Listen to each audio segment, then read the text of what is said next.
Hello, I am doctor Mudassir. This is ये मेरा YouTube channel है और today this is my second lecture on allergic rhinitis. First lecture was on basics of the allergic rhinitis. नाक की जो allergy है उसकी बेसिक्स मैंने आपको बताई थी कि पोलन से हाउस डस्ट माइट्स ये आर रिस्पॉन्सिबल हैं एलर्जी के लिए। इसके अलावा कोई हेरिडिटरी भी होती है, फिर फादर से मदर को आ रही है और वो डिफरेंट एलर्जी काज कर रही है। डिफरेंट सिवेरिटीज़ होती है, किसी में कम होती है, किसी में ज़्यादा होती है और डिपेंड करता है वेदर के ऊपर भी, किस वेदर में है। कुछ लोगों को मैंने आपको बताया था दूसरी किस्म की एलर्जी जिसमें गले में रेशा ज़्यादा गिरता है। सो डिफरेंट एलर्जीज़ की टाइप्स मैंने डिटेल्स आपको सारी बताई थी। इचिंग नोज़ एंड थ्रोट की सारी और स्टफ़ी नोज़ वगैरह साइन सिम्टम्स थे इसके। इसी तरह जो सेकंड एलर्जी थी इसमें पोस्ट नेज़ल ड्रिपिंग, जैसे मैंने आप ऐसे पेशेंट करता all the times constant Hawking होता है, थ्रोट करता था, क्लीनिंग की कोशिश करता थ्रोट को। ये सेकंड एलर्जी थी जो आपको काज हो जाती है। सो रीज़न मैंने बताई थी, पोलन्स की वजह से है, हाउस डस्ट माइट्स होते हैं। इसके अलावा कुछ पेंट की एनर्जी, तेज़ स्प्रे की स्मेल होती है, वो काज एलर्जी करती है। कुछ वुड का काम करते हैं, डस्ट उठती है, वो नाक में जाती हुई एलर्जी काज करती है। So these are the basics about that कि कैसे वो काज होती है और कैसे आगे चलती है। पेट्स वगैरह से भी एलर्जी जैसे डेवलप हो जाती है। मेनली टुडे मैं फोकस करूँगा ऑन डायग्नोसिस। अब इसको डायग्नोस कैसे किया जाए। डायग्नोसिस डेफिनेटली डायग्नोसिस एक हमारा जीपी डॉक्टर जो आपके गली मोहल्ले में मौजूद है वो डायग्नोस कर देगा रिगार्डिंग एलर्जिक रेनाइटिस। लेकिन mainly you have to go to the ENT specialist, ENT surgeon के पास कि वो आपको details nasal examination and throat examination करेगा कि कंकरेंटली एलर्जी की सीवियरिटी क्या है, कम है, ज़्यादा है, बहुत ज़्यादा है, और इसके साथ क्या पॉलिप्स मौजूद है। अगर एलर्जी बढ़ जाए, बिगड़ जाए, तो वो नेज़ल पॉलिप्स की तरफ चली जाती है। इसके लिए डायग्नोसिस ईएनटी के पास जाएं, अपने साइन सिम्टम्स बताएंगे, he will diagnose you accordingly कि एलर्जिक रेनाइटिस है कि एलर्जी की दूसरी किस्म है जिसमें केला पीछे गिरता है, वो नॉन एलर्जिक रेनाइटिस कहते हैं। सो ये डायग्नोसिस की तरफ। डायग्नोसिस में टेस्ट की ज़रूरत है या नहीं है, यस, कुछ बेसिक टेस्ट करवा सकते हैं। स्किन प्रिक टेस्ट हम कहते हैं। मोस्ट कॉमन जो एलर्जीज़ हैं, फूड एलर्जीज़, पोलन, जिस तरह डिफरेंट उन्होंने इंजेक्शन के फॉर्म में रखे होते हैं आपकी बैक मतलब स्किन पर डिफरेंट डिस्टेंस पे वो अप्लाई करके टू नो कि पेशेंट किस से एलर्जिक है। वो जो खास किस्म की लेट्स अगर पोलन से है तो वो उसका एरिया अराउंड दैट रेड हो जाएगा, विच शोज दैट इससे आप एलर्जिक है।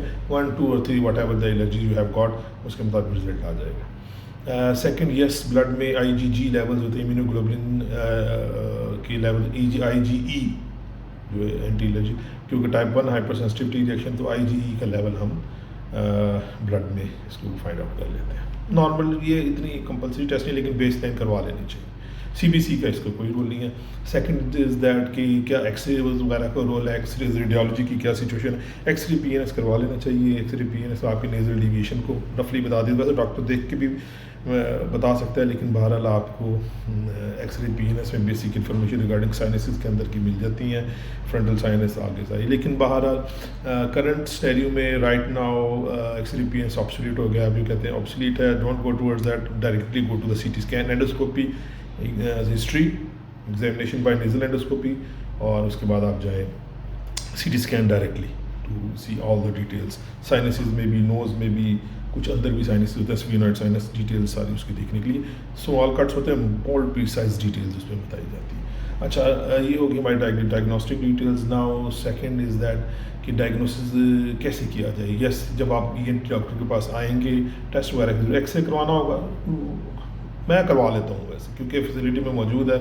सीटी स्कैन के लिए there is a long procedure, so X-ray में करवा लेता हूँ। साथ में हम एंडोस्कोपी की एग्जामिनेशन कर लेते हैं। देखिए, एंडोस्कोप के साथ हम डिटेल में आपका नेजल एग्जामिनेशन अंदर तक करते हैं और इसको अटैच करते हैं हम कैमरे के साथ। ये देखें कैमरा मौजूद है, इसको फिर मैं डिटेल इसमें देखता हूँ, पेशेंट को भी दिखाता हूँ, सी व्हाट इज़ इनसाइड। अगर पॉलिप्स हैं, कम एलर्जी है, ज़्यादा एलर्जी है, तो पेशेंट को उसके मुताबिक इन्फॉर्म कर दो। नेक्स्ट टाइम जब नेक्स्ट विजिट पे आता है, वी डू एंडोस्कोपी अगेन। अगर पॉलिप्स हैं, वो रिग्रेस हुए हैं, ज़्यादा हुए हैं, कम हुए हैं, स्टेबल है, उसी तरह हम एंडोस्कोपी के लिए उसको देखते हैं। जिस तरह आई के पास आप जाते हैं, आई एग्जामिनेशन आप लोगों ने कहीं ना करवाया होगा, डॉक्टर जब डिटेल में देखना चाहता है अपने मशीन में, तो वो आपके ड्रॉप्स डालता है, 10 मिनट वेट करते हैं, आईज डायलेट हो जाती हैं ताकि अंदर कम आए। इसी तरह नाक में हम स्प्रे करते हैं, पेशेंट वेट करता है, नोज़ ओपन हो जाता है, फिर हम नेजल एग्जामिनेशन एंडोस्कोप के जरिए कैमरे में करते हैं। ये इसकी डिटेल्स रिगार्डिंग एग्जामिनेशन होगी।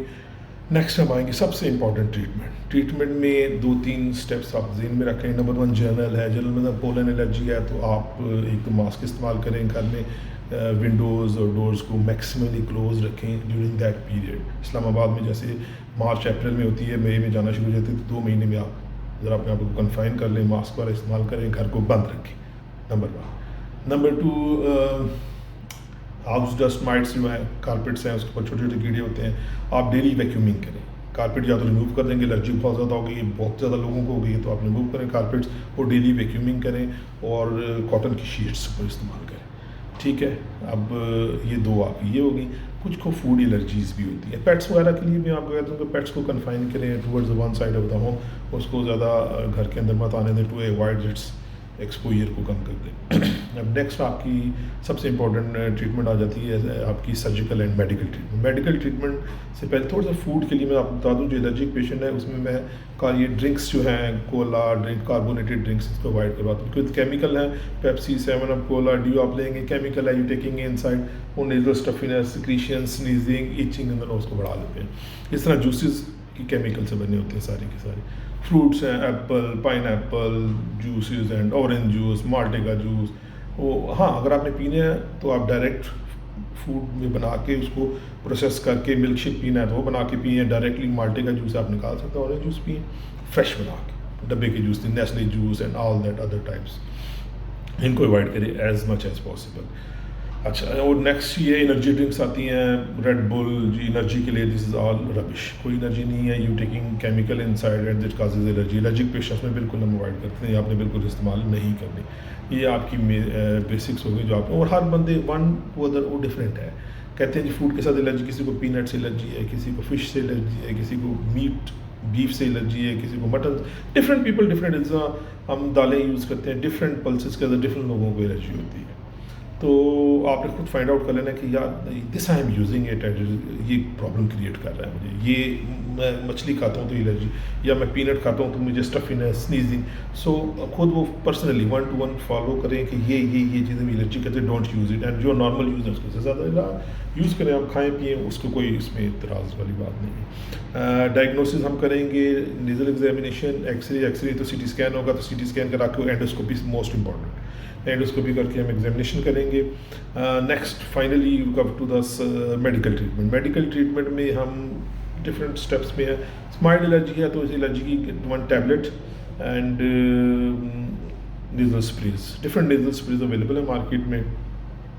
हमारे यहाँ पे टेबुनेक्स के नाम से अवेलेबल है, टेबुनेक्स है, इसी तरह हमारे पास राइनेज है, एवामिस, डिफरेंट नेज़ल स्प्रेज है। इनसाइड द नोज इस्तेमाल करते हैं, बैठ के इस्तेमाल करना होता है। This are sprays, not drops के आप लेट के डालें, बैठ के straight inside and 2 sprays on both side. Exact जो हाउ टू अप्लाई मैं आपको बताऊंगा किसी की मेथड ऑफ एप्लीकेशन एग्जैक्टली क्या है, लेकिन फिलहाल ये डिटेल इसकी तरफ आते हैं। जो माइल्ड है उसमें स्प्रे एंड सिंपल एक एलर्जी टैबलेट से काम आपका हल हो जाता है। सेकंड होती है जिसमें सीवियर मॉडरेट फॉर्म होती है, उसमें स्प्रे एलर्जी के टैबलेट और मोन्टेलुकासिक और टैबलेट ऐड कर देते हैं, और महीने बाद हम उसको फॉलो पे बुलाते हैं। Third is severe form, nasal stuffiness, pawn, excretion inside वो आते हैं, हम उसको, और समटाइम वो चेस्ट के साथ भी इन्वॉल्व होता है, तो हम उसको हाइड्रोकॉर्टिसोन का इंजेक्शन लगा देते हैं फॉर द टाइमिंग, थोड़ा स्टफिनेस बेहतर हो जाती है। एंड एंटीस्टा एलर्जी की tablet, antihistamine, montelukast and steroids, oral steroids for the short period of time in low dose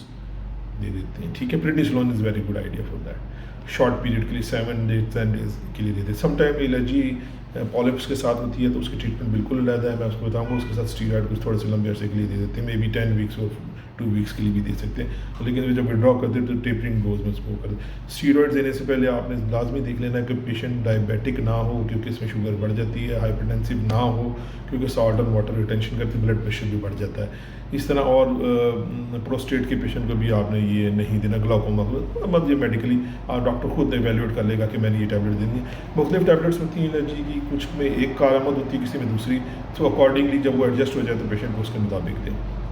अच्छा, एक और स्प्रे आता है पाकिस्तान में बड़ा कॉमन, जाइनोसिन या राइनोसोन, पेशेंट यूज़ करते हैं, वेरी गुड, एलर्जी भी बेहतर हो गई, नाक खुल गया, ब्रीदिंग अच्छी हो गई है। वो पहले देखते हैं कि दिन में आप 2 दफ़ा 3 दफ़ा यूज़ करते हैं, वेरी गुड। उसके बाद देखते हैं नहीं यार बस फिर बंद हो जाता है, ब्लॉक हो जाता है, वो और 6-6 घंटे बाद लेते हैं, दिन में 4 दफ़ा बड़ा एक्सीडेंट हो जाता है। उसके बाद क्या होता है, वो फिर 4 घंटों बाद उसका ड्यूरेशन, क्योंकि ड्यूरेशन कम होती जाती है, ओपन होता है फिर थोड़ी देर क्लोज होता है, फिर ओपन होता है फिर 3 आवर्स के बाद, फिर 2 आवर्स के बाद, हर 2 आवर्स के बाद आप स्प्रे कर रहे हैं नाक ओपन करने के लिए। So don't use it. ये जो ऑट्रोबेन या पाकिस्तान में ज़ाइनोसिन, ये लिमिटेड टाइम के लिए एक्यूट साइनोसाइटिस में इस्तेमाल करते हैं। ख़ास इन्फेक्शन इसमें ब्लॉक हुआ होता है, इसमें कि सिक्रीशन निकल जाए, बाकी ट्रीटमेंट्स हम उसको क्लियर कर देते हैं। ज़ाइनोसिन या ऑट्रोबेन आप लोगों ने इस्तेमाल नहीं करनी, ये एक और बीमारी डेवलप कर देता है, रेनाइटिस मेडिकामेंटोस, दवाई के इस्तेमाल की वजह से नाक की problem. So don't use this medicine. Self medication नहीं करनी एलर्जिक रेनाइटिस में, ये डॉक्टर से कंसल्ट करें। जीपीज़ भी कई दफ़ा ये शुरू करवा देते हैं, बताते नहीं हैं ड्यूरेशन कितनी है, सो वो प्रॉब्लम क्रिएट कर देती है। स्पेशलिस्ट ENT स्पेशलिस्ट से कंसल्ट करें जब भी करें। अच्छा, एलर्जी में सर्जिकल ट्रीटमेंट नॉर्मली रिक्वायर्ड नहीं होती। समटाइम इन्फीरियर टर्बिनेट बहुत बड़े होते हैं, तो उसको हम लेज़र के साथ या कटिंग डायरेक्टली करके या इलेक्ट्रोकॉटरी के साथ बिजली के साथ काट देते हैं। वो सम अदर ऑप्शंस मौजूद हैं। आखिरी सबसे इंपॉर्टेंट क्वेश्चन, कितना अर्सा है इस एलर्जी की? लोग पूछते हैं जी हाउ मच ड्यूरेशन किसको इस्तेमाल एलर्जी की ट्रीटमेंट इस्तेमाल की जा सकती है। लोगों ने ईयर्स के लिए भी इस्तेमाल की है विदाउट एनी कॉम्प्लिकेशन। फर्स्ट देखिए हम ज़्यादा देते हैं, सो दैट अंडर कंट्रोल आ गया, फिर उसको हम विड्रॉ करते हैं जब मिनिमम डोज पे। पहले एक टैबलेट मॉन्टेलिकास के साथ स्टीरॉयड स्प्रे, फिर जब ये डिपेंड सीवियरिटी ज़्यादा है ओरल स्टीरॉयड ख़त्म कर देते हैं, मॉन्टेलिकास एंटीहिस्टामिन स्प्रे पे रखते हैं, फिर उसके बाद मॉन्टेलिकास भी ख़त्म कर देते हैं स्प्रे एंड ओरल, फिर उसके बाद स्प्रे को भी हम मिनिमाइज़ कर देते हैं। 1 time spray at night time, tablet night time. हो सकता है उसके बाद अगर और कंट्रोल अच्छा आ जाए तो टैबलेट भी ख़त्म करते हैं, ओनली नेजल स्प्रे पे रख देते हैं। फॉर ईयर्स भी यूज़ किया जा सकता है विदाउट एनी साइड इफेक्ट। हाँ, थोड़ा सा एंटी एलर्जी का साइड इफेक्ट होता है कि थोड़ा सा आपने ड्राइविंग के वक्त एहतियात करनी है, क्योंकि ड्राइवर्स ख़ास तौर पे जब वो ड्राइविंग के लिए जाते हैं तो वो ड्राउजी हो सकते हैं। सो एक तो वो ज़रा नाइट टाइम पे अर्ली ले लें, 9 बजे 8 बजे खाने के बाद, सो दैट वो सुबह तक उनका ड्यूरेशन पूरा हो जाए, तो वो जो ड्राउजीनेस थोड़ी सी नींद आती है वो उसके मिनिमाइज हो सकता है। ड्राइवर नहीं है तो यू कैन टेक इट, छोटी सी ड्राइव में प्रॉब्लम नहीं है। और this is the main basic things. इस तरह ये जो प्रिकॉशन वाइज ये जो स्प्रे वगैरह करते हैं होती है डस्ट, तो मिनिमाइज़ करें, डबल मास्किंग करें सो दैट उनके स्प्रे ना जाए नाक में। सो बेसिक इन्फॉर्मेशन मैंने आपको बताई, ये इस तरीके से आप इसको ट्रीटमेंट कराएंगे। और जब भी ENT स्पेशलिस्ट के पास जाएँ, टेक केयर कि वो डिटेल में एग्जामिनेशन करें, सिर्फ वो नेजल स्पेक्ट्रम डाल के अंदर से देखिए ना बता दें जी एलर्जी है। एंडोस्कोपिक एग्जामिनेशन जैसे मैंने आपको बताया, इसके साथ आपका डिटेल में अंदर से मुआयना करेगा, पहले स्प्रे करेगा, नाक खुल जाएगा, फिर नेजल एंडोस्कोपी करेगा, डिटेल में आपको नाक के अंदर से कैमरे में दिखेगा, खुद देखेगा वो भी ठीक है, लेकिन अगर कैमरे में आपको दिखाई दे तो बहुत अच्छी बात है, ताकि आपको भी। और सेकंड टाइम जब आप जाएंगे तो आपका अपना क्लिनिकली भी बताएंगे मैं बेहतर हो गया हूँ, और एंडोस्कोपिकली वो हम देख लेते हैं पेशेंट कितना इंप्रूव है। सो आज की वीडियो वेरी इन्फॉर्मेटिव थी। अगर आप आपको महसूस हुई कि अच्छी है तो let me know, so that मैं नेक्स्ट टाइम भी आपको अच्छी इसी तरह more and more informative videos medically आपको देता रहूँ, सो दैट आपको फ़ायदा हो। So thank you very much. अगर पसंद आए तो लाइक करें, सब्सक्राइब करें, और कमेंट में अपनी क्वेरीज, इंफॉर्मेशन या कैसे इंप्रूव किया जाए ज़रूर बताएं। Thank you very much.